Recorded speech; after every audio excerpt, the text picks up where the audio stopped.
নমস্কার বন্ধুরা, কেমন আছেন? আশা করি আপনারা সবাই খুব ভালো আছেন, সুস্থ আছেন, বাড়িতে আছেন। তো আজ হচ্ছে নবরাত্রি, মানে নবমী তিন। আজ হচ্ছে তৃতীয়তম দিন, আর আজকের কালারটা হচ্ছে ব্লু। এটা শুধুমাত্র নন বেঙ্গলিরা বুঝবে, কারণ কলকাতার বাঙালিরা শুধুমাত্র তো 3-4টে দিন পালন করে।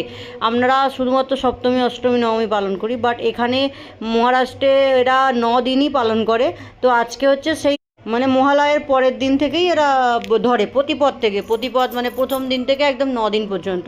তো আজকে মাতা রানীকে দেখো ব্লু কালারের ড্রেস, মানে ওড়না চড়ানো হয়েছে ব্লু কালার। এদের প্রতিটা এক এক দিনে এক এক রকমের ড্রেস থাকে।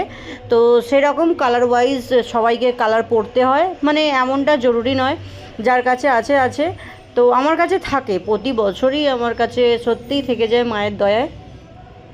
তো চলে এসেছি ফাইনালি মায়ের দরবারে। আমি একটু মানে ওই আরতি ফারতি করার জন্য একটু থালাটা রেডি করছিলাম। তো একটা ছেলেকে বললাম, বাবু একটু ভিডিও আনিয়ে দে। তো প্রথমে পুজো করে নিয়েছিলাম। আমি প্রথমে যখন যাই মায়ের ভালো করে একটু থাকি, মাকে প্রার্থনা করি, পুজো করি, তারপর ভিডিও বানাই। তুরন্ত গিয়েই ভিডিও বানাই না। তো কেমন কাটছে তোমাদের নবমীটা অবশ্যই কমেন্টে জানাও। আমার তো ভীষণ ভালো কাটছে, দারুণ কাটছে। আজকে তেসরা দিন, দেখলে পরপর 3টে দিনই আমি উদযাপন করছি। 3টে দিনই, প্রথম দিন সাদা ছিল, তারপর দিন লাল ছিল, আজ এসে গেছে ব্লু। তো আমি চলে এসেছি মায়ের কাছে ব্লু কালারের ড্রেস পরে। অবশ্যই জানাবেন কমেন্টে কেমন লাগছে, আর নবরাত্রিটা আপনাদের কেমন যাচ্ছে। অবশ্য বাঙালিদের এখনও পুজো আসেনি, সানডে থেকে শুরু হবে বাঙালিদের, রবিবার থেকে। আমি সেটারও প্ল্যান করে রেখেছি, সেটারও সব কিছু আছে।